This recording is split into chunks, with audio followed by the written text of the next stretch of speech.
자, 안녕하세요. 자, 673페이지 오늘 이제 본격적인 계산 구조 들어가 봅니다. 그래서 양도소득세 계산 구조는 이렇게 돼 있어요. 양도가액에서 필요경비를 차감을 해요. 필요경비는 두 가지로 나뉘어요. 첫 번째는 취득가액이 있고요. 두 번째는 자본적 지출하고 양도 비용이 있어요. 자본적 지출과 양도 비용이 있습니다. 어차피 양도가액에서 빼는 건 동일하지만 좀 달라요. 얘는 취득 시점에 발생한 것만 얘기해요. 그래서 취득세, 등록세 같은 것도 취득가액엔 들어가요. 취득 당시에 발생한 거. 근데 자본적 지출과 양도 비용은 취득일 이후에 발생한 것만 얘기해요. 그래서 그 둘은 서로 다르다. 왜냐면 이게 계산이 복잡하게 들어가면 취득가액만 빼주는 경우도 있기 때문에 구분이 필요합니다. 자, 일단은 여러분 양도세를 하려면 이 구조를 외우셔야 돼요. 1차 시험 같은 때나 2차 시험 같은 때 여기까지만 계산하라고 하는 경우도 있고 여기까지만 혹은 여기까지 이렇게 물음의 형태가 다 다르단 말이에요. 근데 예를 들어서 양도소득금액 계산하라고 했는데 혼자 흥분해서 과표까지 계산하고 있어요. 또 객관식 같은데 또 과표가 있어. 뺀 게 250만원 뺀 게 또 있어요. 너무 열심히 해서 틀리는 거죠. 너무 열심히 해서. 그래서 양도차액을 물어보는 건지 소득금액을 물어보는 건지 과세표준을 물어보는 건지를 구분을 잘 하셔야 돼요. 자, 그러면 요 구조를 암기하셔야 되는데 첫 번째 양도차익은 어떻게 계산하느냐. 양도가액에서 필요경비를 뺍니다. 이 필요경비는 취득가액과 자본적 지출 및 양도비용을 뺀 걸 말하는 거고 여기까지가 양도차익이다. 근데 이런 게 있다고요. 내가 100에 샀어요. 물건을 110에 팔았어요. 10을 벌었다라고 얘기하는데 이 사이 물가 상승률이 있을 수 있죠. 물가 상승이 얼마가 됐냐면 5%가 됐어. 그럼 난 다른 자산을 취득했더라도 105는 됐을 거 아니에요. 그러면 실질소득은 5다. 이게 경제학적 관념이잖아요. 그죠? 이렇게 물가상승분은 빼야 되지 않느냐라는 생각을 가진 사람들이 꽤 많아요. 그런 걸 반영해 주는 게 장기보유 특별공제라는 거야. 그래서 물가상승, 명목소득에 불과한 물가상승분 정도는 빼줘야 되지 않느냐라는 게 있어요. 그게 장기보유 특별공제. 그래서 미국의 트럼프 있죠, 트럼프? 트럼프가 이제 미국도 양도세를 개정했더라고. 그래서 주식 있죠, 주식. 주식에도 장기보유 특별공제를 적용하더라고, 미국은. 전 세계 어디에도 그런 거 없어요. 주식 부자가 만든 법이죠. 어쨌든 간에 그렇게 만들 수도 있나 봐. 그래서 이 물가 상승 그런 게 적용된 게 장기보유 특별공제다. 모든 양도소득세 과세 대상 자산에 대해서 적용해 주는 건 아니고 토지, 건물, 조합원 입주권에 하나요 적용하고 있습니다. 그렇게 장기보유 특별공제를 차감하고 나면 양도소득 금액이 나오는 거예요. 그런 다음에 양도소득은 세 그룹이 있었잖아요. 각 그룹별로 차익이 발생할 수도 있고 차손이 발생할 수도 있으니까 1년 과세 기간 동안의 소득을 합산하는 거니까 양도차익과 차손을 통산하고 그리고 기본공제까지 적용해서 그룹별로 적용하는 거예요. 과세표준을 계산하도록 되어 있습니다. 자, 그러면 양도가액은 어떻게 산정하느냐 그거부터 이제 배우는 거예요. 자, 요 양도가액은요. 첫 번째 양도가액은 우리 법이 아주 옛날에는 기준시가로 과세하던 시절이 있었어요. 정부가 고시해 놓은 가격으로 그냥 계산하는 거야. 너무 쉽죠? 근데 이러다 보니까 사람들이 뭐 다운계약서도 쓰고 문제가 많았어. 취득세 적게 내려고. 양도세가 아니라. 그래서 우리 청문회 보면 옛날에 뭐 다운계약서 많이 쓰고 그러잖아요. 다운계약서. 업계약서가 아니라. 다운이라는 건 자신이 취득했는데 1억에 취득했는데 5천만 원 취득했다가 구라치는 거 아니에요. 이해가 안 되죠? 나만 이해가 안 돼요? 취득가액이 줄어들면 양도세를 많이 내야 되잖아. 근데 왜 그렇게 한 거예요? 취득세를 적게 내려고. 그렇죠? 그래서 우리 뭐 청문회 나오시는 장관 후보자들이 그런 거 없는 사람이 없잖아요. 그런 걸 관행이라고 하죠. 관행. 그 당시엔 관행이었다. 뭐 이런 얘기를 많이 한단 말이에요. 어쨌든 간에 그래서 지금은 그런 제도가 다 없어지고 무조건 실지 거래가액을 원칙으로 해요. 실지 거래가액. 자, 문제는 뭐냐면 실지 거래가액을 알 수 없는 경우도 있다 이거죠. 자신이 모르진 않겠지. 근데 국세청은 모를 수도 있잖아요. 얘가 신고한 가액을 믿을 수가 없을 수 있잖아요. 결정이나 경정할 수 있잖아요. 무신고했을 때. 자료가 안 나올 수도 있잖아요. 현금으로 서로 주고받았을 수도 있고. 이해하시겠죠? 그래서 실제 거래가액을 인정할 수 없다라면 이제 순서대로 가는 거예요. 순서대로. 그럼 실제 거래가액이 없다라면 추정하여 계산하는 거죠. 그걸 우리가 뭐라 불러요? 추계한다고 보죠. 그래서 추계로 계산할 수밖에 없어. 추계. 그래서 이유는 추계 계산하는 거예요. 추계. 자, 추계 계산할 때도 순서가 있어요. 첫 번째는요. 매매 사례 가액이에요. 매매 사례 가액. 그래서 해당 자산과 동일하거나 유사한 자산이 양도일 전후 3개월 이내 매매된 가액이 있다면 그걸 쓰겠다라는 거예요. 아파트 같은 게 가장 대표적이죠. 유사한 게 있으니까. 그게 매매 사례 가액. 근데 지방에 있는 땅 이런 거 잘 안 나와요. 매매 사례 가액이. 그죠? 매매 사례 가액을 쓸 수가 없어요. 그러면 뭐 하냐면 감정 가액을 쓰는 거예요. 감정 가액. 감정 가액을 씁니다.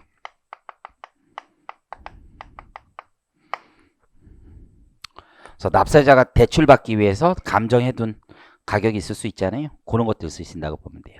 그래서 매수인이 감정받아 놓은 거 있을 수도 있거든요. 그런 거. 근데 매도인이지만 매수인이 감정받은 가액이 있을 수 있잖아요. 그게 감정가액이 있을 때고요. 세 번째가 이것도 없으면 기준시가로 가는 거야. 그것도 없으면. 마지막 방법이지. 기준시가.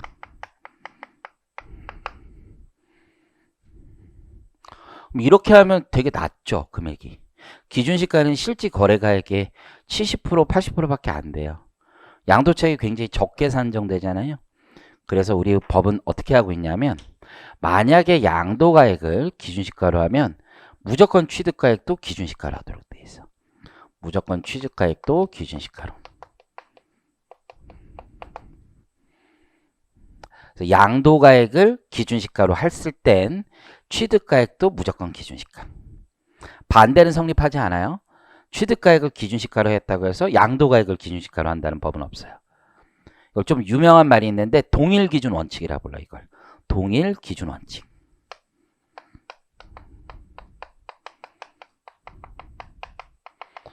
양도가액이 기준시가면 취득가액도 기준시가다. 그 동일기준 원칙이 어디에 기술되어 있냐면 674페이지 가봅니다.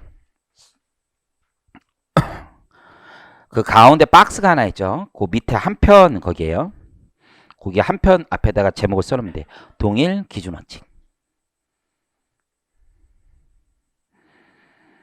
양도 차익을 계산할 때 양도가액을 실지 거래가액에 따를 때에는 취득가액도 실지 거래가액에 따르고 거기부터 이제부터 양도가액을 밑줄 기준시가에 따를 때는 취득가액도 기준시가에 따른다. 그래서 앞에 말은 중요하지 않아요. 그 뒤에가 중요한 거예요. 양도가액을 기준시가에 따르면 취득가액도 기준시가에 따른다는 얘기예요. 자, 그러면 이제 양도가액은 결정이 됐고 취득가액, 얘도 실지거래가액이야. 지금 우리 자본적 지출 얘기하는 게 아니에요. 취득가액 얘기하는 거예요. 얘도 원칙이 실지거래가액이야. 근데 안 되면 추정할 수밖에 없어요. 여러분들이 일을 하잖아요. 근데 어제 얘기했었죠. 80년대에 취득한 거. 실지거래가액 모릅니다. 그때 무슨 뭐가 있겠어? 금융증빙을 가지고 있겠어? 은행에 가면 그게 나오겠어? 오로지 하나 있는데 계약서거든요. 그 계약서는 다운 계약서도 많고 그러니까 과세한테 잘 인정하기 힘든 거야. 그래서 실제 거래가액은 확인돼야 돼요. 인정할 수 있어야 되고 그런 게 아닐 수가 있단 말이에요. 그래서 실제 거래가액이 없는 경우가 꽤 많아요. 이해하시겠죠? 그러면 우리 어떻게 하냐면 추계로 갑니다. 근데 오해하면 안 되는 게 실무할 때도 실제 거래가액이 있는데 이쪽으로 막 가고 싶어 하는 애들이 있어. 이게 더 싼 경우가 있거든. 양도 차익이 적게 나오는 경우가 있어요. 뒤에 보면 환산가액 때문에. 그렇다고 해서 이게 분명히 여러분 확인되는데 이걸 버리면 안 돼요. 과세한쪽도 찾아내요. 네, 막 유리한 거 찾아냈는데 실질 거래가액을 찾아내. 어떻게 찾아냅니까? 내가 샀을 때 저쪽 양도한 애들이 이미 신고된 게 있잖아요. 그거랑 맞아야 돼 보통. 그거랑 안 맞으면은 이상하게 생각한다고. 만약에 내가 취득가액을 1억 신고했는데 저쪽 양도한 애들 있잖아요. 걔들이 1억 5천 했어. 1억 8천 했어. 그럼 취득가액 내가 얹어버린 거잖아 위에. 그러면 인정 안 한다고. 전산이 다 남아있으니까. 자 어쨌든 실질 거래가액을 원칙으로 하되 이게 확인이 안 되면 순서는 매매사례가액, 감정가액. 근데 그 사이에 하나가 더 나오는 거예요. 그게 뭐냐면 환산가액이에요. 환산가액. 그래서 실무에서는 환산가액에 많이 적용돼요. 환산가액. 자, 환산가액이라는 게 뭐냐? 이렇게 계산하는 거예요. 지금 내가 양도가액에 의해서 실질거래가액, 매매사례가액, 감정가액 따위를 안단 말이에요. 그죠? 실질거래가액 있어요. 그게 100이야 지금. 근데 나는 지금 현재 뭐를 모르는 상태예요. 취득가액의 실제 거래가액을 알지 못하는 상황인 거죠. 이게 X인 거죠. 모른단 말이야. 근데 결국 이 자산이라는 건 물가 상승만큼 상승했을 거 아니에요. 잘 보니까 기준시가가 있더라. 이거 기준시가. 옛날에 40이었고 양도 당시 기준시가가 지금 80인 거예요. 걘 또 나오죠? 얼마 되겠어? 50 되겠지. 내항의 곱과 외항의 곱은 같죠? 그죠? 어떻게 계산하면 돼요? 100 곱하기 80분의 40. 그래서 50이 나오고 이걸 환산가액이라고 해. 환산가액. 그래서 환산가액을 많이 쓰려고 하지. 환산가액 사람들이. 이게 있어도 이게 유리하면 이거 자꾸 쓰려고 해. 근데 이게 뽀록 나면은 골로 가는 거야. 이해하시겠죠? 말이 뽀록 납니다. 세무사님한테 가면은 내가 왜 이게 감정이 섞여서 한 얘기는 아니야. 내가 어떤 사람이 왔었어. 그래서 내가 양도세 계산을 해줬단 말이야. 실제 거래가에 계약서도 있고 금융증빙도 있더라고. 이걸로 이 정도 나온다고 그랬더니만 세무사님 어디 또 나한테 얘기했으면 그걸로 끝을 내야지. 누구한테 가서 물어본 거야. 세무사님이 더 적게 나온다는 거야. 이걸로. 이거 계산하니까. 그분들은 또 지분법이라고 부르대 이걸. 왜 그렇게 부르는지 모르겠어요. 지분법을 하면 더 적게 나온다. 뭐 이런 얘기를 한 거야. 거기 가겠다. 근데 분명히 얘기했어요. 큰일 나실 수도 있다. 괜찮다고 했다. 법이 이렇다. 몰랐을 때지 몰랐을 때. 그래서 이게 취득한 지가 뭐 8년 9년밖에 안 됐기 때문에 이게 드러나는 거란 말이야. 80년대가 아니란 말이야. 걸리실 것 같다. 괜찮대더라. 그렇죠? 그리고 나는 양도세 그 신고하는데 그때 200만 원인가 달라고 그랬었는데 그죠?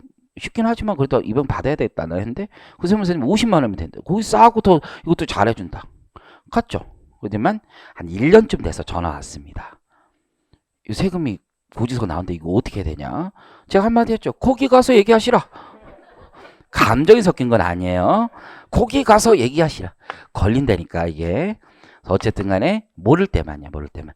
함부로 적용해서는 안 돼. 실무에서는. 어쨌든 간에 요 순서대로 가고 있다. 자본적 지출과 양도 비용은 어떻게 되냐면 추계하기 전에 였다면 이 금액으로 가는 거야. 실제 자본적 지출과 양도 비용으로 갑니다. 실제로 들어간 거예요. 실제. 근데 이제 증빙이 별로 없는 경우가 많아요. 응? 자본적 지출과 양도 비용이 증빙이 없으면 좀 힘들어. 실무에서는 증빙이 없으면 거의 안 된다고 보시면 돼. 왜냐면 인테리어 한 게 대표적인 거죠. 인테리어 이제 그 사람이 어떻게 얘기했어? 현금을 하시면 싸게 해준다고 했단 말이에요. 그러니까 세금 계산서 받은 게 없어. 현금 영수증 받은 게 없어. 그죠? 그러니까 없는 거야 이게. 현실에선.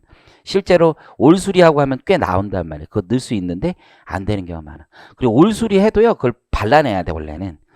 거래 명세서가 있어야 돼. 그래서 자본적 지출만 넣는 거야. 도배 비용. 이건 수익적 지출이죠. 도배한다고 집에 가치가 올라가진 않잖아요.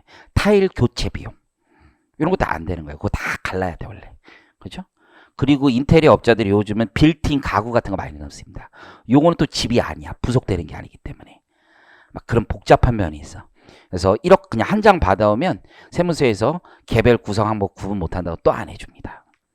그죠? 그러면 어떻게 해야 돼요? 그 고래 명세를 처음부터 받던지 지금 없으면 만들어야죠.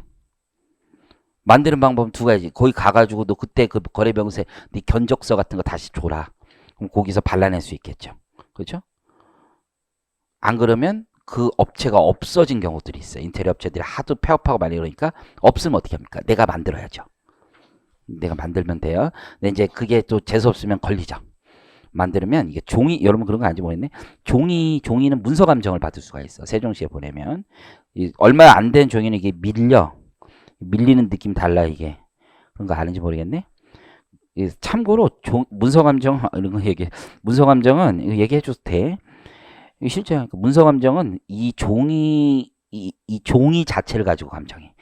이 종이 자체가 몇 년도에 나온 종인지 그게 확인이 돼서 몇 년도쯤부터 레인지가 있어. 근데 여러분들이 혹시라도 만들었는데 큰일 났다 이렇게 생각할 수도 있는데 쫄 거 없어. 절반 정도는 판독 불가로 나와요. 실제로 많이 내가 보내봤는데 몇 번 보내봤더니 절반은 판독 불가. 그래서 요즘에 안 쫄아. 그렇죠? 판독 불가를 만드는 법은 내가 잘 알아요. 그건 영업 기밀. 그래서 어쨌든 간에 판독 불가라고 만들 수는 있어. 어쨌든 실제. 그런데 만약에 이쪽 계산이 추계로 계산되고 있다라고 하면 뭐가? 이쪽 취득원가 쪽이 매매사례가의 감정 환산가의 기준시가로 한다면 계산공제합니다. 계산공제. 이 계자를 보고 선생님 또 오타 내셨네 이렇게 생각할 수 있는데 이게 아니야. 대략 계산한다는 거야. 대략. 계산공제는 항상 어디에다 때리는 거냐면 여기 기준시가에다 때립니다. 그래서 기준시가 곱하기 일정 금액을 적용합니다. 그래서 3%, 1%, 7% 이런 것들이 있어요. 그거 이따 외우셔야 될 거고 요게 양도 차이까지 계산하는 기본 룰이라고 보시면 돼요. 자, 교재 같이 한번 보겠습니다. 673페이지. 양도소득세가 과세되는 자산의 양도가액, 취득가액은 그 자산의 양도 또는 취득 당시 실지 거래가액에 따릅니다. 요즘은 거의 실지 거래가액 다 들어올 수밖에 없는 게 여러분 등기부 등본 보잖아요. 그럼 거기 나와 거래가액이 내가 신고하면서 아예 나온다고 보시면 돼. 토지나. 여기서 실지 거래가액이랑 자산의 양도 또는 취득 당시에 양도자와 양수자가 실제로 거래한 가액으로서 해당 자산의 양도 또는 취득과 대가 관계에 있는 금전과 그 밖의 자산을 말한다. 교환할 수도 있으니까 금전만 얘기할 수는 없는 거죠. 다만 장부나 계약서, 영수증 그 밖의 증명서류에 의하여 그 자산의 양도 당시 또는 취득 당시 실지 거래가액을 인정 또는 확인할 수 없는 경우. 확인뿐만 아니라 인정도 못하겠는 경우를 포함하는 거예요. 그런 경우는 추계합니다. 다음 페이지 가보면 그래서 적용 순서. 그래서 매매 사례가액부터 가는 거예요. 매매 사례가액. 자, 매매 사례가액은 양도나 취득 둘 다 쓰는 거예요. 그래서 양도일 또는 취득일 전후 3개월 이내에 해당 자산과 동일성, 유사성이 있는 자산의 매매 사례가액이 있는 경우. 네, 여러분 상장법인 주식은 필요 없어요. 이거 3개월 전후가 필요 없는 거지. 그날 가격이 있으니까 다. 상속증여세법은 좀 달라요. 그건 나중에 상속증여세법에서 공부하시면 되고요. 감정가액이 있습니다. 감정가액. 그래서 이것도 감정평가업자가 전후 3개월입니다. 그래서 양도일 전후 3개월이네. 소급 감정을 받지 못해. 내가 한참 후에 감정 받으면 안 돼. 그렇죠? 둘 이상의 감정평가업자가 평가한 것으로 인정되는 감정가액. 거의 둘 이상이라고 돼 있죠? 그래서 두 군데 받아요. 두 군데. 옛날엔 감정평가 법인만 하다가 요즘에 업자로 또 바꿔줬어. 감정평가 쪽도 조금 야료가 있을 수 있어요. 자기가 원하는 쪽으로 조금 땡기고 밀 수가 있어. 조금씩. 저 여러분들도 이제 양도나 상속 이런 쪽 많이 하면 감정 평가사분들을 많이 알게 돼요. 자기가 이제 많이 일하는 사람들이 있어요. 거기는 감정 가액에 따라서 수수료 받아요. 뭐 애누리 이런 거 없어. 그냥 그대로 받아. 공인중개사 수수료 받듯이 그렇게 받아요. 그러면 뭐 어쨌든 소개료도 주고 막 그러는데 그래요. 자, 환산가액 잘하는 애 소개시켜 줄 수 있어요. 자, 환산가액. 환산가액은 취득가액만 있는 거예요. 취득가액만. 그래서 양도 당시 실질 거래가액, 매매사례가액 또는 감정가액을 기준시가에 따라 환산한 가액을 말한다. 마지막 기준시가. 기준시가는 뭐를 기준시가로 했을 때만, 양도가액을 기준시가로 했을 때만 취득가액도 기준시가로 같이 동일 기준 원칙이 되겠죠. 양가로 2번은 그렇게 중요하지 않고요. 아래 양가로 3번을 가보면 토지나 건물 함께 취득하거나 양도하는 경우 있죠. 그럼 어차피 토지 건물은 같은 그룹에 있잖아요.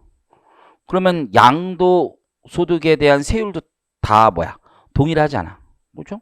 그러면 굳이 구분할 필요가 없을 수도 있다고 볼 수 있지만 그렇지 않은 경우도 꽤 있어요. 왜 그러냐면 이게 장기 보유 특별공제라는 게 있잖아요. 내가 땅을 먼저 사고 건물을 나중에 지었을 수도 있죠. 그러면 토지가액이 얼마인지 건물가액이 얼마인지에 따라 장기 보유 특별공제율이 달라질 수 있단 말이야. 그러니까 요 둘이 구분이 필요한 경우가 꽤 있어요. 이해하시겠죠? 그것뿐만이 아니야. 실제 일을 해보면 겸용주택 같으면요.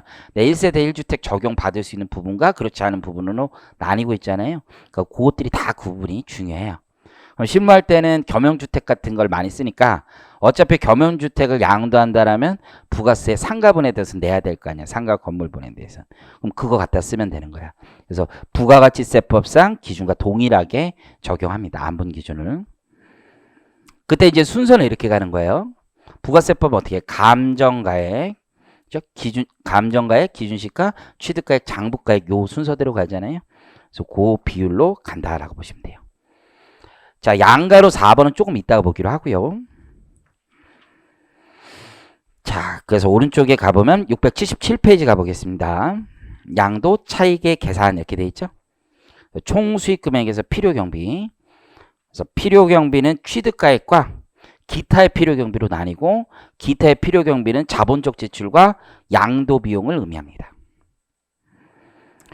그래서 거의 실지 거래 가액에 의하는 경우 추계 방법에 의하는 경우가 밑에 필요경비 방식이 다르죠. 실지 거래 가액에 의할 때만 자본적 지출과 양도 비용을 넣고 추계 방법에 의한 경우에는 계산 공제를 쓰고 있다. 그래서 그 다음 표에 가보니까 계산 공제액이 나와 있죠. 자, 토지와 건물 3%에다 동그라미 치세요. 미등기는 0.3%. 요거는 좀 외우셔야 돼. 나머지는 1% 또는 7%인데요. 뭐 어떻게 하겠어요, 이거는. 저는 못 외워요. 여러분은 외우시든지 말든지 알아서 하세요. 결정을 해줘요? 안전한 건 외우는 거죠. 근데 저는 안 외워요. 내가 여러분이라면 안 외웁니다. 저는 3% 하나만 기억할 겁니다. 여러분 많이 기억해봐야 우리 헷갈립니다. 여러분은 많이 기억해봐야 헷갈릴 뿐입니다. 3%. 나머지를 내면 인간적으로 유를 줘야지. 그걸 안 주는 사람이 이상한 사람이지. 3%도 내가 외우라는 것도 이상한 건데. 3%. 그것만 좀 기억을 하시면 돼요. 자, 여기 보세요. 근데 이제 문제가 하나 생겼어요. 내가 계약서 같은 거를 좀 꼼꼼히 못 챙긴 잘못은 있어요. 그래서 취득가액에 대한 계약서가 없어. 그러니까 증빙이 잘 없어. 그래서 이걸로 간 거야. 환산가액으로. 근데 하도 옛날에 사가지고 환산가액이 엄청 적어. 양도가액은 100인데 환산가액 막 5야 5. 이런 경우 많거든. 80년대 산 건 2 나와. 2 보통. 80년대 산 거 다. 그 기준시가 2번 한 사람인데 2 나와. 없어. 근데 80년대 산 건물이 중간에 리모델링 이런 거 했을 수도 있잖아요. 그러니까 자본적 지출은 되게 많아. 이해하시겠어요? 그런 경우는 얘는 다 포기하고 이 두 놈만 해도 환산가액보단 클 수도 있잖아. 억울하죠? 내가 이걸로 환산가액으로 한다고 해서 얘를 무조건 계산공제하면 나는 중간에 리모델링 해가지고 자본적 지출과 양도 비용이 엄청 많은데 억울할 수 있잖아요. 그래서 특례 규정이 있어요. 거기 추계 방법에 의한 맨 밑에 표에 보면 취득가액을 자, 그 밑줄 환산가액으로 하는 경우에 취득가액을 환산가액으로 하는 경우에만 이걸 외우려고 하지 마. 이게 생각을 해봐. 환산가액으로 가면 이 두 개지. 환산가액이랑 계산공제. 이놈보다 뭐가 크면 인정해주겠다는 거야. 요놈. 요거 내가 리모델링하고 양도 비용이 크면 그거 인정해주겠다는 거야. 그죠? 그래서 거기 보시니까 환산가액 계산공제액이 자본적 지출 더하기 양도 비용보다 적다라면 뭐가 크다는 얘기야? 자본적 지출 더하기 양도 비용. 요놈이 더 크다면 얘를 필요경비를 할 수 있다 이거죠. 그러니까 리모델링 케이스를 생각하시면 돼요. 자, 넘기세요. 그래서 양도 차익의 계산 얘를 먼저 한번 해보고 그 다음에 취득가액 이쪽을 좀 자세히 가볼게요. 자, 예제 한번 보겠습니다. 거주자 K씨가 해당 연도에 양도한 자산 명세이고요. 확정 시공을 하거나 정부가 경정하려 할 때 자산별 양도 차익을 계산해 달래요. 양도 차익이니까 뭐뭐뭐 빼면 돼요. 양도 차익, 양도가액 외우셔야 돼요. 요걸. 그 다음에 취득가액, 기타 필요경비. 제가 뭐 수업 시간에 외우라고 하는 거 그렇게 많지는 않아요. 이거는 외워야 돼. 이걸 안 외우고 간다는 건 인간적인 어떤 도의의 문제야. 도의의 문제. 자기 수험번호 안 외우고 가는 거랑 똑같은 거야. 그건 외울 필요가 없죠. 보면 되죠. 어쨌든 간에 요걸 진짜 기본 중에 기본이야. 이해하시겠어요? 그래서 이렇게 뺐을 때 뭐가 나온다? 양도 차익. 제가 동영상만 안 찍으면 10분 동안 놓고서는 계속 시키면 이거 외우는데 지금 사실 뭐 여러 사람들이 필요해서 한 사람만 계속 시키면 되죠. 한 사람 될 때까지만 시키면 되는데 어쨌든 맨 처음에 출발은 뭐예요? 양도가액. 거기서 뭐 빼요? 취득가액. 그 다음에 뭐 빼요? 기타 필요경비. 기타 필요경비는 자본적 지출과 양도비용. 그쵸? 그럼 양도 차익이 나고 거기서 못 빼면 되는 거야 이제. 장기 보유 특별공제 빼시면 양도 소득금액 나오는 거예요. 양도 소득금액에서 뭘 빼면 기본공제, 차손은 그냥 차치하고 기본공제 빼면 그게 과세표준이 되는 거예요. 이걸 외우셔야 돼요. 양도가액에서 취득가액, 그 필요경비가 두 개 있는 거야. 취득가액과 기타 필요경비. 그거 빼면 양도 차익이 나와요. 양도 차익에서 뭐를 빼면 장기 보유 특별공제를 빼면 뭐가 나와요? 양도 소득금액 나와요. 양도 소득금액에서 뭐를 빼야지? 기본공제 빼야지 과세표준 나오는 거예요. 외우셔야 돼요. 한 번만 더 해요. 한 번만. 양도가액에서 필요경비인데 그 필요경비가 취득가액과 기타 필요경비로 나뉘는 거예요. 기타 필요경비는 자본적 지출과 양도 비용, 뭐 계산 공제 등이 있고 그러면 뭐가 나와요? 양도 차익이 나와요. 양도 차익에서 장기 보유 특별 공제를 빼야지 양도 소득 금액이 나와요. 양도 소득 금액에서 기본 공제를 빼야지 과세 표준이 나와요. 외우셔야 돼요. 한 번만 더 빠르게. 양도가액에서 취득가액 기타 필요경비를 빼야 양도차익이 나고 양도차익에서 장기보유 특별공제를 빼야지 양도소득금액이 나고 양도소득금액에서 기본공제 빼야지 과세표준이 나오는 거예요. 이걸 안 외우면 아무것도 못해요. 요거. 자, 그러면 도표에 나와 있어요.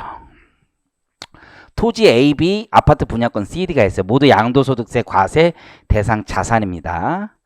자, 토지 A에 취득가액 자료가 먼저 있지만 항상 우리 순서니까 양도가액부터 가야 되겠죠. 양도가액이 지금 토지 A부터 2억 3천입니다. 그렇죠? 실질 거래가액이 확인되니까 취득가액도 실질 거래가액 확인됩니다. 얘가 실질 거래가액이면 기타 필요경비도 계산 공제를 쓰는 게 아니라 뭐를 써요? 실제 자본적 지출과 양도 비용을 씁니다. 여기 나와 있죠. 950 이렇게 나와 있습니다. 요거 다 빼고 나면은 3,050만 원 나와요. 3,050만 원. A 어렵지 않습니다. 이제 B 가보겠습니다. B. 양도가액부터 보겠습니다. 양도가액이 매매 사례 가액이 있네. 실제 거래 가액은 없지만 인정되는 거죠. 4억 5천. 주식은 감정가액은 절대 인정 안 된다는 건 법인세부터 계속 배웠던 거고 취득가액 가보죠. 취득가액도 매매 사례 가액이 있죠. 그러면 얘를 쓰면 되겠네요. 자, 얘가 추계죠, 추계. 추계면 계산 공제한단 말이에요. 자, 토지 건물은 3%. 자, 근데 주의할 게 뭐예요? 2억 5천에 3%예요? 아니면 1억 8천에 3%예요? 1억 8천에 3%예요. 여기서 다 틀립니다.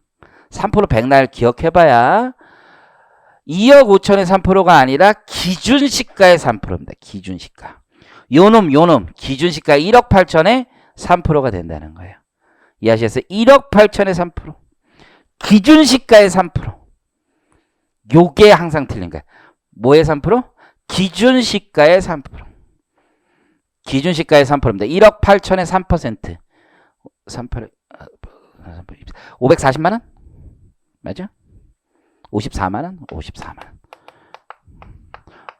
2억 5천에 3% 아니에요? 1억 8천에 3%. 요거 빼면 양도 차익이 납니다. 그렇게 계산한 게 19946. 자, 이제 세 번째 가보겠습니다. C. 아파트 분양권도 양도세 과세 대상이죠. 부동산을 취득할 수 있는 권리. 자, 우선 양도가액 보겠습니다. 양도가액 매매 사례가액 있습니다. 그렇죠? 취득가액가 보니까 아무것도 없습니다. 그럼 어떻게 하는 거예요? 얘는 알고 있잖아요. 얘가 기준시가는 아니잖아요. 얘가 기준시가일 때만 얘도 기준시가죠. 그러니까 뭔가 알고 있잖아요. 그러면 환산하셔야죠. 환산. 얘가 양도가액이 기준시가일 때만 얘도 기준시가 가는 거예요. 안 그러면 환산가액 무조건 오게 돼 있어요. 기준시가 못 가요. 2억 곱하기 기준시가의 비율이 있는 거죠.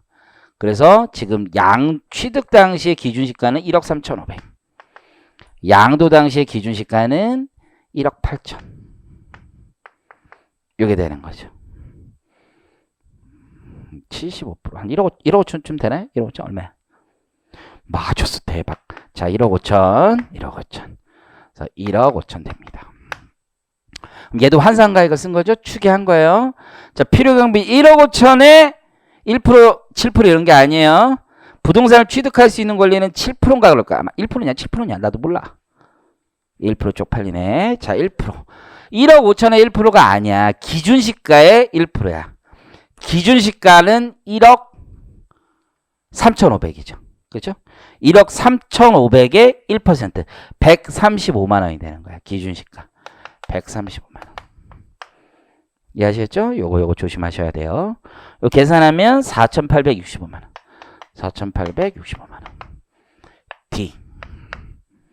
자, 비상장 주식이고 양도가액은 실거래가액이네. 6천. 그죠? 취득가액은 주식은 감정가액을 쓸 수가 없는 거예요. 주식은 감정가액을 쓸 수가 없어요. 그러니까 어떻게 할 수밖에 없어? 환산가액을 쓸 수밖에 없어. 그러면 이 환산가액은 두 번째 해보면 6천 양도가액에 양도 당시의 기준시가는요 5천이네. 5천. 취득 당시의 기준시가는 2천. 40% 6, 4, 24, 2,400. 그래서 요게 2,400 되는 거죠. 그렇죠? 그리고 2,400에 7%가 아니라 7%, 요건 7% 맞지? 야, 뭐가 7%야? 뭐가? 아, 지상권, 전세권, 등기된 부동산 임차권. 3% 말고는 다 1%로 해라. 자, 3% 말고는 다 1%해. 이런 거 안 나와. 아파트 당첨권 내기도 힘들어. 지금 죽어. 어쨌든 1%. 기준시가가 아까 2천이었나? 2천? 2천 맞죠? 2천에 1%면 20만 원 되겠네. 20만 원. 20만 원이면 3,580만 원. 그래서 이런 식으로 계산한다. 이해하시겠죠? 그래서 좀 외우셔야 되네. 3% 아니면 1%. 7% 버려. 아니, 그걸 낼 수가 없어요. 지상권, 전세권, 등기된 부동산 임차권? 이거 나오면 여러분이 선생을 잘못 만난 거야. 근데 어쩔 수 없는데, 그거는 인간적으로 안 나요. 인간적으로. 지금 매매 대상이 부동산, 딱지, 뭐 이런 거, 주식, 이런 거지, 뭐, B, 이런 거지. 지금 지상권을 매매를 해요? 있을 수 없는 일이죠. 그래서, 그렇게 보시면 돼. 자, 1%, 3%, 그것만 잘 기억합시다. 자, 그러면 다시 교재 679페이지 와서 취득가액 봅니다. 취득가액. 이제 취득가액은 실지 거래가액 할 때 취득가액 어떻게 가느냐. 자, 동그라미 1번 가보겠습니다. 취득가액에 취득원가에 상당하는 금액. 현재가치 할인차금 포함이라고 되어 있어요. 자, 여기 앞에 봅니다. 내가 어떤 자산을 샀어. 한 3천만 원에 샀는데 이렇게 회계 처리한 거야.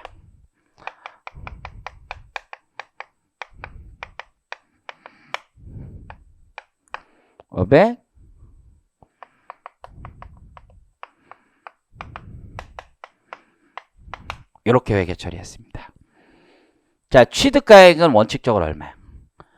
얘기할 것도 없어. 3천이야. 우리가 무슨 현재가치 할인차금 이런 천박한 걸 알고 있어요.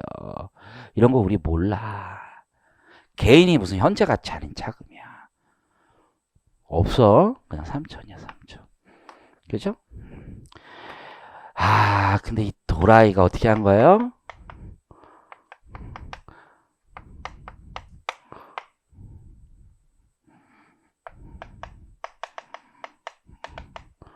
이렇게 처리한 거예요. 이렇게. 지금 이해하셨어요?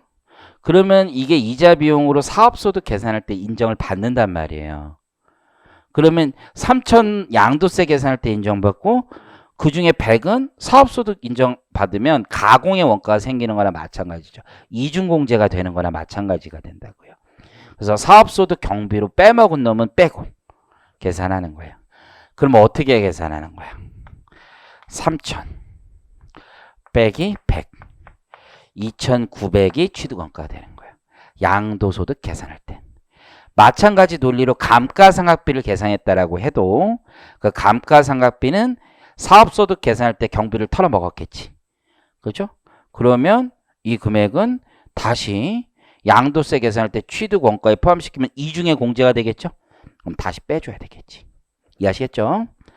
자, 그런데 여러분이 세무회계 배우고 할 때 조금 어려운 게 있어요. 자, 가봅니다.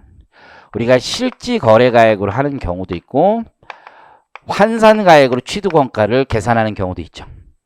환산 등 추계 등으로 계산할 수가 있어요. 그러면 지금 방금 얘기한 감가상각비 그리고 현재가치 할인차금 그렇죠? 요 두 개가 있는데 감가상각비 경비 털어먹은 건 취득원가에서 차감하세요. 현재가치 할인차금 이자 상각한 거 이것도 차감하세요. 여기까지 이해하실 거예요. 근데 추계로 계산해도 똑같은 결과지. 추계로 계산한 건 실제 감가상각비나 실제 현재가치 할인차금은 아니죠. 그렇잖아요? 그렇지만 감가상각비로 털어먹은 거는 분명하지. 납세자의 선택에 따라. 그래서 우리 법은 추계로 계산할 때 감가상각비는 차감해 주도록 돼 있어. 환산 계산한 다음에 감가상각비 사업소득 계산할 때 넣었던 거 있잖아요. 그걸 빼서 취득원가를 줄여가지고 신고하시라고. 네, 현할차는 조정하지 않습니다. 현할차를 조정하진 않아. 그 이유는 뭐냐면 기준시가 이게 좀 어려운 이유인데 나도 이거 왜 그런가 고민하다가 생각을 해보고 그 키워드를 가지고 구글링을 가지고 논문을 검색해보니까 나오더라고. 그리고 최초의 법을 만들 때 왜 그렇게 했었는지. 현재가치 할인차금은 다 시간가치야. 시간가치. 시간에 대한 상승 효과죠. 생각을 해보면. 근데 기준시가 환산가액 계산한 것도 이미 뭐가 반영된 거예요? 시간가치가 이미 다 반영이 돼 있는 거야. 그렇기 때문에 굳이 재조정할 필요가 없어요. 이거는. 이해하셨어요? 그래서 얘는 필요 없다. 이거야. 그래서 조기만 조심하시면 돼요. 자, 그래서 거기 나와 있는 게 동그라미 1번. 비고는 당연한 거고 나중에 알게 될 거고 다음 680페이지 가보시면 동그라미 2번은 뭡니까? 내가 이자를 따로 주기로 한 거야. 매매대금에 포함해서. 이해하셨죠? 그러면 걔도 할부이자 같은 성격이 있는 거죠. 결국은 명목가에 실제 지급하는 돈이니까 포함되게 되고요. 동그라미 3번은 내가 취득하면서 분쟁이 있어서 변호사 비용 같은 게 들어갈 수 있죠. 그게 취득의 쟁송이 있는 자산에 대해서 소송 비용도 포함을 해줍니다. 이건 취득의 쟁송이 있었던 거예요. 취득의 쟁송. 이해하시겠어요? 자, 내가 갑이라는 애한테 팝니다. 팔면서 쟁송이 있을 수 있죠. 소송 비용이 들어가요. 걔도 양도 비용 인정돼. 걔는 양도 비용이 되겠지. 이해하시겠어요? 자, 내가 갑이라는 애한테 팔면서 엄마 소송이 붙어서 소송 비용을 냈어요. 근데 결국 매도는 안 됐어. 그걸로 끝냈어. 소송 비용 쓰고 걔한테 위약금 받는 걸로 끝냈어요. 이해하시겠죠? 그런 다음에 을에게 팔았습니다. 을에게 팔 때 내가 갑에게 전에 소송 판매하기 위해서 매각하기 위해서 썼던 소송 비용 있을 거 아니에요. 을에게 판매할 때 그 양도소득 계산할 때 갑과의 분쟁에 있어서의 소송 비용은 인정이 되겠어 안 되겠어? 그건 안 되는 거야. 그건. 이해하셨어요? 그래서 그런 게 지금 내가 이 취득과 직접 관련된 거냐, 양도할 땐 양도와 직접 관련된 소송 비용이냐, 이런 걸 좀 구별하시면 돼요. 자, 거기 밑에 박스 밑에 이처럼 나와 있죠. 이처럼. 그래서 이처럼 사업자가 현재가치 할인차금을 계산한 경우에도 현재가치 할인차금 취득가액에 포함하는 게 원칙입니다. 다만 보유 기간 중에 현재가치 할인차금 상가액을 사업소득을 계산할 때 필요경비로 산입하거나 산입할 금액이 있을 때는 취득가액에서 공제한다. 이유는 뭐예요? 사업소득가의 이중공제를 방지하기 위한 거죠. 사업소득가의 이중공제 방지. 한편 양도자산 보유기간에 대한 그 자산에 대한 감가상각비로서 각 과세기간 사업소득금액 계산하는 경우 필요경비에 산입하였거나 산입할 금액이 있을 때는 필요경비 공제한다. 이해하시겠죠? 이 규정은 취득가액을 실질거래가액으로 하는 경우 물론이고 추계 방법으로 하는 경우에도 마찬가지다. 감가상각의 경우에만 같이 적용한다는 얘기예요. 현재가치 할인차금은 그렇게 적용하지 않습니다. 자, 353페이지 레퍼 해놓고요. 353페이지. 자, 그쪽 가서 이거 되게 디테일한 규정이니까 잘 이해가 안 되면 그냥 편하게 보세요. 353페이지. 거기에 개정사항 하나 있죠. 자, 이건 잘 몰라도 돼요. 혹시나 해서 내가 가르쳐 드린 거야. 우리가 사업소득 계산할 때 추계로 계산하죠. 추계. 그럼 옛날에 규정이 뭐냐면 추계 소득을 하면 감가상각비를 직접 계산한 건 아니잖아요. 그럼 추계로 소득 계산 신고하는 애들은 사실 감가상각비 계산 안 했지만 감가상각비만큼 먹은 거나 마찬가지 비슷하단 말이야. 그렇죠? 그럼 양도세 계산할 때는 얘들은 감가상각비를 직접 계산한 적이 없으니까 취득가액을 다운 안 시켰잖아. 지금 이해하시겠죠? 그래서 법이 예전에는 추계로 소득을 늘 계산할 때 이 사업소득 추계를 얘기하는 거야. 사업소득 추계 계산할 때 감가상각 하지 않았더라도 빼라고 돼 있었어.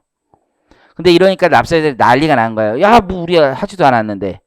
반항이 심했다고. 그래서 법이 건물은 예외로 다시 두겠다고 한 거야. 건물은. 즉 추계로 사업소득 계산할 때 감가상각 안 했으면 건물은 그대로 인정해 주겠다 이거야. 굳이 의제 돌리진 않겠다라는 거야. 자, 다시 앞으로 오세요. 680페이지 와봅니다. 지금 방금 한 얘기가 잘 이해가 안 되면 사업소득, 추계소득이 뭔지 몰라서 그러니까 여러분 잘못으로 인정하고 다시 보세요. 자, 가보면 자본적 지출과 양도비의 범위 나와 있죠. 자, 일반적인 자본적 지출액, 그건 당연한 거고 자본적 지출액부터 봅니다. 동그라미 2번이 취득한 후에 쟁송이 있는 거야. 내 소유권 확보를 위한 소송비용은 자본적 지출로 인정될 만한 거죠. 동그라미 3번도 그냥 이건 보면 돼. 이건 지금 볼 내용이 아니야. 이건 세법학에서도 안 봐도 되고 오른쪽에 동그라미 4번은 굉장히 중요한 거지. 용도 변경, 개량, 이용 편의를 위한 비용 있죠. 세무회계 시험 문제는 자본적 지출과 수익적 지출의 항목을 다 주고 여러분이 골라내야 되는 거야. 이 중에서. 그래서 아까 얘기했던 도배 비용 이런 수익적 지출은 자본적 지출이 아닙니다. 그죠? 그래서 그건 법인세법 여러분들 배우면 자본적 지출과 수익적 지출의 구분 통칙을 배우거든요. 그때 이제 개조, 대체 그런 거 기억나죠? 그 문구에 따라서 판단하시면 돼요. 그래서 법인세법상 자본적 지출 규정에 따라서 판단하시면 돼요. 그래서 설치 이런 게 돼야 자본적 지출이죠. 개조 이 정도 돼야 되는 거죠. 수익적 지출의 대표적 항목은 뭡니까? 대체 이런 거죠. 대체. 자, 5번, 6번 비슷한 건데요. 내가 아파트를 재건축하잖아요. 그러면 개발 부담금이라는 걸 내야 돼. 미실현 이익에 대해서 그 양도세 계산할 때 빼줍니다. 그게 개발 부담금. 자, 양도비용 가보겠습니다. 양도비용. 자, 우리 앞에 친구 나 봐봐요. 주식을 양도하잖아요. 그러면 양도세도 내지만 증권거래세도 내. 그죠? 어제 얘기했던 그 아저씨 증권거래세도 해야 돼. 어마어마한 돈이야. 그죠? 증권거래세가 한 0.3에서 0.5 케바케인데 어쨌든 네. 그럼 증권거래세도 세금이지 세금. 이 세금 낸 거를 양도세 계산해 줄 때 빼줄까 안 빼줄까? 이게 법인세 계산할 때 법인세 비용 안 빼주죠. 그 안 빼주는 건 소득세이기 때문에 안 빼주는 거야. 증권거래세는 거래세야 거래세. 거래세는 다 빼줘. 그래서 거기 놀랍게도 증권거래세는 빼주는 거야. 증권거래세 빼줍니다. 한 지난주인가 지지난주에 그 펀드 운영하시는 분 있어요. 이사님인데 나랑 어떻게 개인적으로 아는 분인데 갑자기 전화가 왔어요. 회사님 이런 말도 안 되는 애가 있습니까? 그래서 뭐야 그랬더니 아니 우리 그 사람이 이제 사모펀드 운영하거든요. 요즘 말 많은 그 회사는 아니고 하여튼간에 그 사모님 거 운영 진짜 사모님 거 운영이 그래서 이번에 양도차익이 있는데 우리 사모님 수익증권 파는데 증권거래세 내잖아.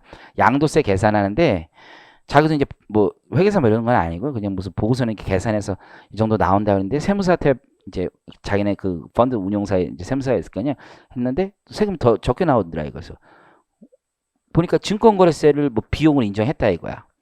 그래서 그분이 나한테 한 얘기가 말이 됩니까? 내가 알기로 법인세가 그 세금 계산할 때 안 빼주는 걸로 아는데 증권거래세를 빼주는 게 말이 됩니까? 회장님 우리 눈뜬 바보처럼 알고 이 새끼가 이거 막 나한테 흥분하면서 전화하셨다고? 내가 얘기했죠. 빼줘요. 그랬더니 이분이 나 좀 기분 나빠서 형 잘하는 형이야 진짜. 이거 형처럼 지내요. 내 형이라고 얘기는 안 하지만 빼준대 빼줘 하자마자 그냥 끊었어요. 기분이 굉장히 나빴습니다. 아 그래요 선생님? 내가 잘못 알고 있는 거 아닌가? 그래야 되는데 그냥 끊어요 사람이. 뭡니까 매너가 그렇잖아요. 한 30분 있다 전화 와가지고 뭐 피치 못하게 끊었다고 하시던데 매너는 아니죠 매너는. 저한테 전화했다가 그냥 끊으면 죽이겠어요 이제부터. 두 번째가 실무에서 되게 문제가 많아요. 주식할 때 제일 많아서 여러분 신고서 작성 세무사 수수료 주는 거 빼주는 거야 수수료. 상속세 신고 수수료는 안 빼줘. 양도세는 빼줘. 상속세는 상속세 신고할 때 안 빼줘. 근데 양도세는 빼줘. 그래서 양도세는 현금 영수증 우리가 다 발급해줘야. 근데 상속만 전문으로 하시는 분들은요 세무사님들이 있거든 탈세가 그렇게 많습니다. 현금으로 서로 그냥 주고받는 거야. 그래서 빼주는 게 없으니까. 그죠? 참 문제가 많은 거죠. 어쨌든 양도소득세 작성 비용. 제 아는 세무사 어린 친구는요 굉장히 어리거든 한 3년 차 정도 된 거야. 개업했어. 근데 이게 다주택자 양도세 신고하면서 그런 짓을 하더라고. 다주택자면 세율이 52%잖아요. 얘는 이제 돈을 잘 못 버는 세무사야. 그러니까 자기가 500만 원 받을 거면 예를 들면 1000만 원 끊어줘. 그럼 쟤는 비용이 1000만 원이니까 52% 돌려받는 거잖아요. 나는 소득 요거 내도 어떻게 되는 거야? 15%밖에 안 내잖아요. 여기 남는 거 아니야. 텍스 쉬프팅 되는 거 아니야. 그런 식으로 하더라고. 그래서 내가 창피한 줄 알아. 지금 네가 전문가인데 최고 세율이 받아야지 지금 그래야 되는데 형님 이렇게 해서라도 최고 세율 가죠 뭐 이렇게 하던데 어쨌든 간에 그거는 탈세로 간 것도 아니고 뭐 이상이야 어쨌든 그렇게 된다는 거죠. 그래서 그거만큼 이제 더 받아 엎어서 치고 뭐 이렇게 할 수도 있죠. 자, 그 다음에 공중비용 인지대 소개비 공인중개사비도 거기 들어가는 거야. 소개비. 지금 기본 강의 아니면 이렇게 알려드릴 데가 없어. 근데 세무에게 나오면 진짜 디테일하게 나오면 끝판왕이 와. 그러니까 그때 잘해야 되기 때문에 이렇게 말씀드려요. 여러분들 주식 양도하면은 그 브로커러지가 있어요. 보통 3% 받아 3%. 그 1000억 얘기했지. 1000억 1100억 예전에 그 3% 받아 3%. 대박이죠. 30억 받는 거 30억. 그 비용 인정되냐 이거지. 이게 이슈가 많아. 너무 큰 돈이니까. 근데 사회통념상 적정 범위 내면 인정된대.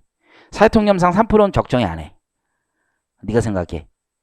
1000억 하는데 얘가 중개수수료 30억 가져가. 적정해 적정하지 않아. 적정하지 않아요? 적정이 안 해. 적정해요?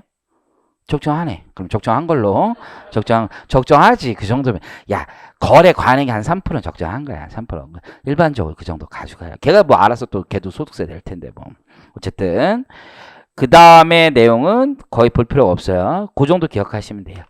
자 그러면 이제 우리 앞에 가서 미뤄뒀던 거 다시 체크만 해보고 쉬었다 하겠습니다. 굉장히 중요한 내용인데 675페이지에 실지 거래가액 적용의 특수문제라고 되어 있죠. 자, 우리가 어떤 거래가액이 시가랑 다를 때 문제가 생기는 거야. 시가랑 다를 때 두 가지 종류가 있는 거예요. 하나는 양도하는 애나 취득하는 애가 손해보는 경우가 있겠지.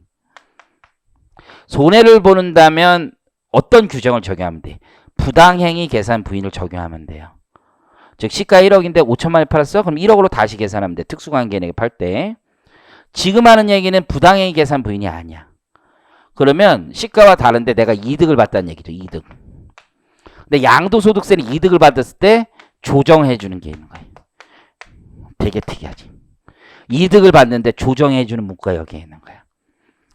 이득을 보면 더 그냥 세금 더 내겠다는 거잖아. 근데 왜 조정하냐 이거지. 왜? 이중과세 때문에. 이중과세. 그래서 이제부터 배우는 내용이 양도하거나 취득할 때 내가 이득을 본 거야. 시세보다 더 비싸게 팔거나 시세보다 더 싸게 사온 거야. 이득을 봤어. 그런데도 조정을 해줘. 양도세는. 대단히 특이한 규정이죠. 손해를 봤을 때 조정하는 건 많이 배운단 말이야. 손해를 보면 부당행위 계산 부인으로 다시 계산하잖아. 리오더 재구성하잖아요. 근데 이게 손해를 본 게 아니야. 이득을 본 거야. 이득을 봤는데 조정을 해준다는 얘기야. 이유는 이중과세 때문에. 아주 중요한 문제야. 시험에 아주 잘 나오고 2차 시험 세법 파악이나 세무액이 아주 중요한 주제야. 아주. 그래서 쉬었다가 할 거고 헷갈리면 안 돼요. 손해를 본 쪽은 부당행위가 적용되지만 이득을 본 쪽은 여기 이중과세 조정에 대한 문제가 있어요. 우리 법률이 특별히 인정하는 조정 문제다. 자, 쉬었다 하겠습니다.